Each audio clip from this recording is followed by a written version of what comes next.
And we are back, 6:14 the time here on this Friday morning as we look back on 20 years since Katrina, the storm that changed us. As we told you earlier, we here at WWL Louisiana throughout the storm leading up to it and its aftermath was the only local station on air after the other stations went out of power because of Katrina's heft. And we're joined now by someone who was part of that coverage leading up to and the years following the storm. Now you might recognize this face. We have the pleasure of having reporter Bill Capo, who's now not in that reporter role, doing other things here in the city. Just want to say thank you for taking the time to join us this morning. It's such a treat, and we're happy to have you. It's a tough day for everybody who went through Katrina. Every August 29th is a tough day. But I'll show you, this shirt here is very special. All of the WWL TV group wore this August 29th, 2006. It was remembering Katrina. We had survived. There were a lot of people who thought the city would never recover, would never remain a viable city afterwards. But 1 year later, we had no regular programming that day. There were special events all over town.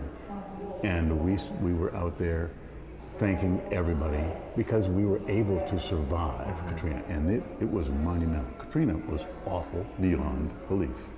In the days leading up to the storm and looking at the forecast, originally it was looking to be a storm that was going to hit Florida, and then toward the last minute, getting to that weekend, it was way southeastern Louisiana. This might be that one that we have been talking about for years now.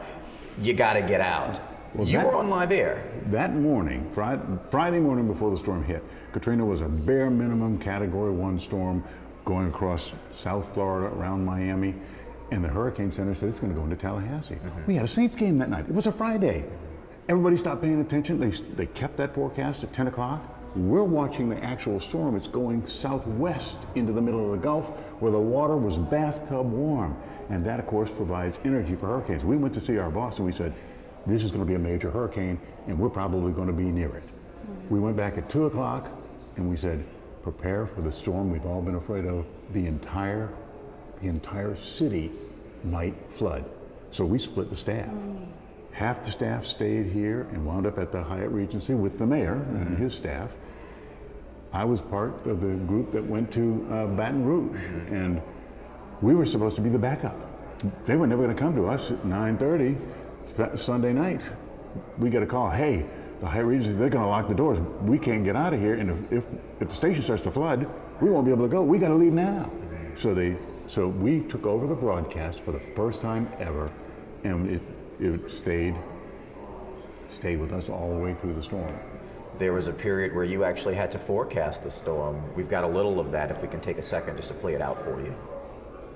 Break in here for a second. Okay, We've got a flash flood warning for New Orleans, so if you guys can get to me. This has just come out from the National Weather Service. A flash flood warning for Orleans Parish. Stay right there, Chancellor. We'll come right back to you. This is a flash flood warning for Orleans Parish. A flash flood warning for Orleans Parish. What has happened is a levee breach has occurred along the Industrial Canal at Tennessee Street. Now, Tennessee Street's in the Holy Cross area. It parallels the Industrial Canal a couple of miles away, a couple of blocks away from the Industrial Canal. So we're cutting it on time here, but you just announcing, walking in and saying, we're now seeing this levee breach. Can you tell me? And I knew at that point there was basically a tidal wave rolling through the 9th Ward heading for St. Bernard.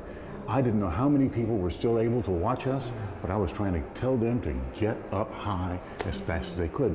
And that's exactly what happened. And if you've seen videos, how fast that water went up. 1,400 people died, about 40% of them drowned in their own homes. It's unbelievable, still all these years later. Mr. Capo, native son, retired from WWL in 2017.